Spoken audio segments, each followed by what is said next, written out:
बिस्मिल्लाहिर्रहमानिर्रहीम। अस्सलाम वालेकुम।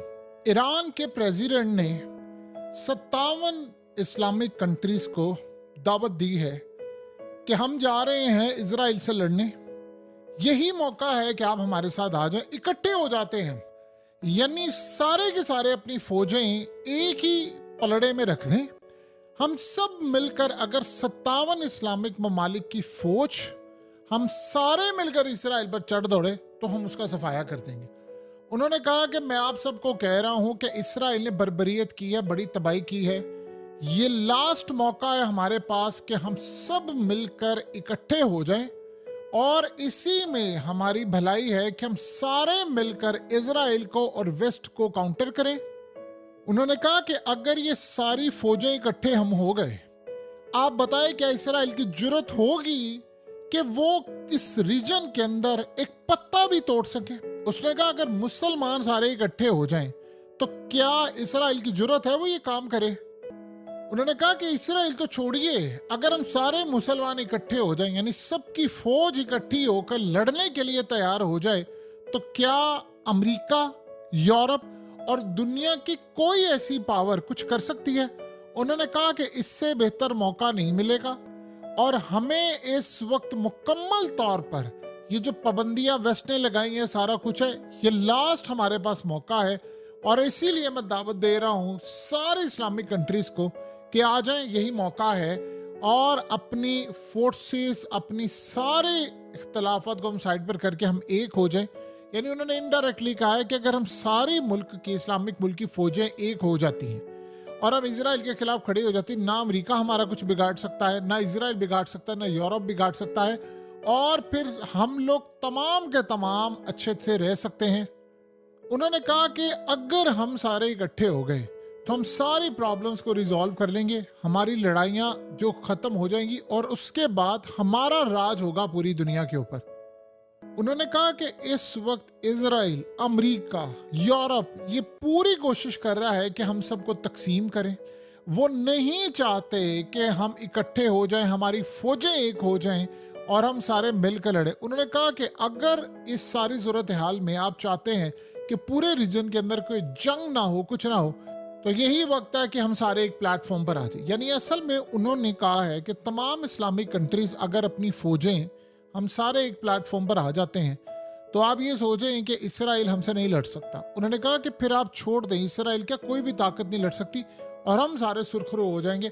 ये मौका नहीं मिलेगा वरना वो हमें एक एक करके मारेंगे। यानी असल में उन्होंने कहा कि हम इसराइल पर हमला करने के लिए जा रहे हैं। इनडायरेक्टली उन्होंने तमाम इस्लामिक कंट्रीज को दावत दे दी है कि आप सब आ जाएं। जब ये खबर फैल जाएगी तो फिर इसराइल चुप कर जाएगा, बल्कि फिर ये सूरत हाल हो जाएगी कि हम उसको आज़ाद भी करवा लेंगे। अब मैंने सबको दावत दे दी है कि आप सब हमारे साथ एक प्लेटफॉर्म पर आ जाएं, इससे बेहतर मौका नहीं मिलेगा। और जब ये ऐलान होगा तो तकरीबन सारे का सारा इसराइल, सारे लोग छोड़कर चले जाएंगे। यानी ये उन्होंने नहीं कहा, लेकिन ये इनडायरेक्टली उन्होंने कैसे कहा है कि ये शख्स जो आपकी स्क्रीन पर आ रहा है ये इसराइल का नंबर 1 टॉप का साइकियाट्रिस्ट है, नंबर 1। और इसने जो बात कही है उसने कहा है कि लाखों के हिसाब से इस वक्त इजरायली पीटीएसडी का शिकार है। इसको कहते हैं पोस्ट ट्रॉमेटिक स्ट्रेस डिसऑर्डर। उन्होंने कहा कि अभी तो ये जंग छिड़ी हुई है, यानी अभी तो ये सूरत हाल है कि इसराइल ने जो जंग छिड़ी है वो जंग इसराइल ने गजा के ऊपर छिड़ी हुई है, लेकिन जो जंग अब छिड़ने वाली है, जो इसराइल के ऊपर आ रही है, वो इतनी खतरनाक होगी कि इस वक्त लाखों लोग इस वक्त बीमारी का शिकार। इस बीमारी में होता क्या है कि आपको खौफ आता है, एंजाइटी होती है, आप बिल्कुल बेयारो मददगार फील करते हैं, जो मेमोरीज इवेंट की होती हैं जो पीछे गई हैं।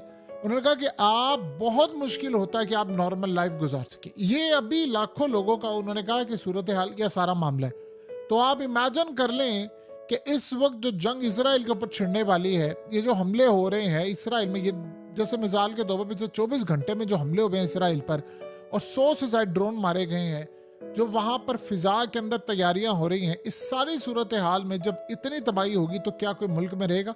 तो इस डॉक्टर ने बड़ा क्लियरली बता दिया, उसने कहा कि अभी तो हम पर हमला नहीं हुआ, हमारे लाखों लोग इस बीमारी का शिकार हो गए हैं। तो जब इस सारी सूरत हाल में ये जंग छिड़ने वाली है जो पूरी तरह हम पर मुसल्लत होगी और हम पर तबाही और असरात और ये तमाम चीज़ें होंगी, तो हम इसको कैसे मैनेज करेंगे? उसके बाद तो फिर पूरे इसराइल के अंदर वो तबाही आएगी जिसका हम अंदाज़ा नहीं कर सकते, और शायद फिर पूरे का पूरा मुल्क इसका शिकार हो जाए। अब ये बात आपको समझ आएगी कि ईरान के प्रेसिडेंट ने क्यों फौजों को इनवाइट कर रहे हैं, इस्लामिक फौजों को, कि यार आ जाओ, यही मौका है, हम सारे इकट्ठे हो जाएं, हमने तो उनके साथ लड़ाई करनी है, हम तो लगे हुए हैं हमला करने के लिए, आप भी हमारा साथ दे दो। क्योंकि अगर आप हमारा साथ दे देंगे तो हम सारे मिलकर, क्योंकि देखें इजराइल के साथ अगर यूरोप खड़ा हो सकता है, यानी इसराइल का क्या ताल्लुक है यूरोप से? यूरोप की अवाम इसराइल को पसंद नहीं कर रही, उसके बावजूद पूरा यूरोप इसराइल के साथ है, अमेरिका उसके साथ है, उसके साथ नेटो खड़ी है, कनाडा है, पूरी दुनिया उसके साथ खड़ी है। तो हम आपस के इख्तिलाफात खत्म करके क्यों नहीं एक दूसरे के साथ आ सकते?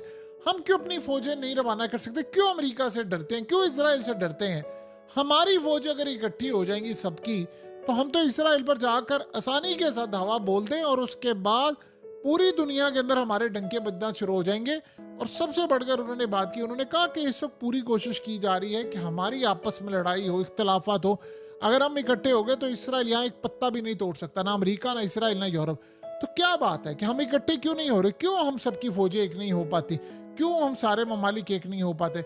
यानी आप ये सोचें कि इस वक्त क्लियर एक मैसेज आ गया है ईरान के प्रेसिडेंट की जानिब से 57 इस्लामिक ममालिक को कि अपनी फौजों को अब भेज दें, आए हम सब OIC में बैठकर, यानी ये फैसला कर लें कि भाई ये हमारे 57 मुल्कों की फौज होगी। आज के बाद जिसने भी हम पर हमला करने की कोशिश की तो हम सारे के सारे उन पर चढ़ दौड़ेंगे। देखिए इस सारी सूरत हाल में इससे वाकई बेहतर गोल्डन अपॉर्चुनिटी नहीं मिलेगी। आप जरा मनाजिर देखिए, ये मनाजिर क्या बता रहे हैं? ये असल में बता रहे हैं कि कल रात को जब इजराइल की टीम गई हुई थी कायरा यानी मिस्र में, वहां पर बातचीत करने के लिए कि मुज़ाकरात करे, फलाना करे, तो इस वक्त इसराइल की सारी सड़कें भरी हुई थी। लोग कह रहे थे बस इनफ हो गया, ये लड़ाई नहीं करनी। क्योंकि देखिए किरियात शमूना में जिस तरह आज तबाही हुई है, कल जिस तरह तबाही हुई है, इसराइल के ऊपर ड्रोन्स मारे जा रहे हैं और आयरन डोम मुकम्मल तौर पर फेल हो चुका है। तो वो ये कह रहे हैं कि हमने हर सूरत डील सिक्योर करवानी है, लेकिन इस सारी सूरत हाल में वो प्रेशर डाल रहे हैं नेतन्याहू पर और सब पर। वो कह रहे हैं कि जंग नहीं करनी, आप डील करें, जंग को खत्म करें, हमने नहीं करनी जंग, इनको वापस करें, इनका गजा जो भी है हमें सुकून से रहने दे। तो आप इमेजिन कर लें अगर ईरान के प्रेसिडेंट ने जो बात कही है, क्योंकि वो स्ट्राइक करने के लिए जा रहे हैं, तो वो ये कह रहे हैं कि अगर सारे ममालिक की फौजें और सब कुछ हम लोग इकट्ठे हो जाएंगे तो फिर उसके बाद हमारे लिए तो स्ट्राइक करना बहुत ज़्यादा आसान हो जाएगा। और अगर हम लोगों ने ये काम शुरू कर दिया तो इसराइल के तो पैरों तले ज़मीन निकल जाएगी। और आम ये जो लोग हैं ये तो उनको कहेंगे कि बस ठीक है, अब तो सारे ममालिक उनके साथ खड़े हो गए तो आपने तो जंग नहीं करनी। अभी ये सूरत हाल है तो बताएं फिर मामला क्या जाएगा। लेकिन मसला ये है कि क्या इस्लामिक ममालिक की फौजें ईरान का साथ देंगी और इजराइल के खिलाफ इकट्ठी होंगी? ये जो सबसे बड़ा सवाल है वो अभी अपनी जगह पर कायम है। देखिए इजराइल के जो वजीर हैं वो आपस में इस वक्त लड़े हैं, डिफेंस मिनिस्टर और उसके अलावा दूसरे वजीर जितने हैं आपस में लड़े हैं। और ये लड़ाई अब पहुंच चुकी है ट्विटर पर, एक्स पर पहुंच चुकी है। सरेआम कहा जा रहा है कि वजीर, वो कह रहे थे वजीर दिफा बड़ा बुजदिल इंसान है, आर्मी चीफ बुजदिल है। जो ये सारे राइट विंग के जो लोग हैं वो कह रहे हैं कि जी आप हमला करें, आप तबाही करें, आप बर्बादी करें, ये करें वो करें। वो कह रहा है जी मैंने लड़ाई नहीं करनी, ये बड़ी तबाही हो जाएगी। यानी वो एक दूसरे को कह रहे हैं कि तुम बुजदिल हो, तुम जंग नहीं चाह रहे। वो कहता हम जंग कर देंगे तो सब कुछ तबाह हो जाएगा। और आप इमेजिन करेंगे सारी सूरत हाल में जो इजराइल का ये जर्नैल है ये तो बड़ा क्लियरली कह रहा है कि अगर एक साल भी हमने इस जंग को छेड़ दिया मजीद तो इसराइल का तो संभलना ही बड़ा मुश्किल हो जाएगा। अब आप बताएं कि सारे सिनेरियो के अंदर ये जितनी भी सूरत हाल है, क्या हम एक बड़ी जंग की तरफ नहीं बढ़े? अब इस सारे मामले पर आपको पता है कि टॉक्स तो इन्होंने करनी नहीं, लेकिन एक सिंपल सी बात यह है कि एक बात तो ईरान के प्रेसिडेंट ने बिल्कुल ठीक की है कि ये कोशिश सबको की जा रही है कि मुसलमान इकट्ठे ना हो जाए। उन्होंने कहा हम क्यों नहीं इकट्ठे हो पाते? अगर अमेरिका साथ दे सकता है इजराइल का, यूरोप दे सकता, तो आप लोग क्यों नहीं आ सकते?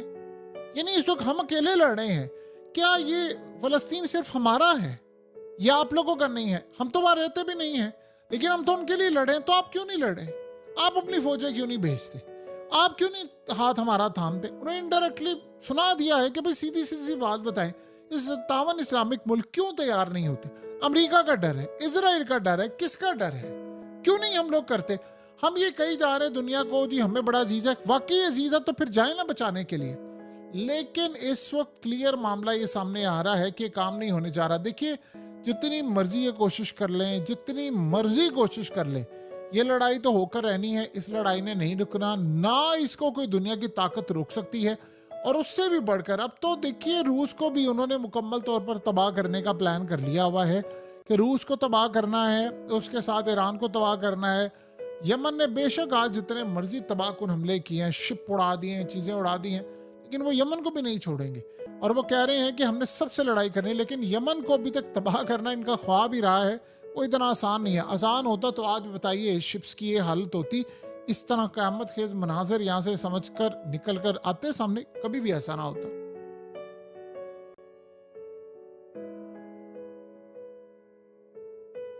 हकीकत टीवी को सब्सक्राइब करना मत भूलें, वीडियो को लाइक करें, शेयर करें और कमेंट सेक्शन में अपनी राय का इजहार ज़रूर करें।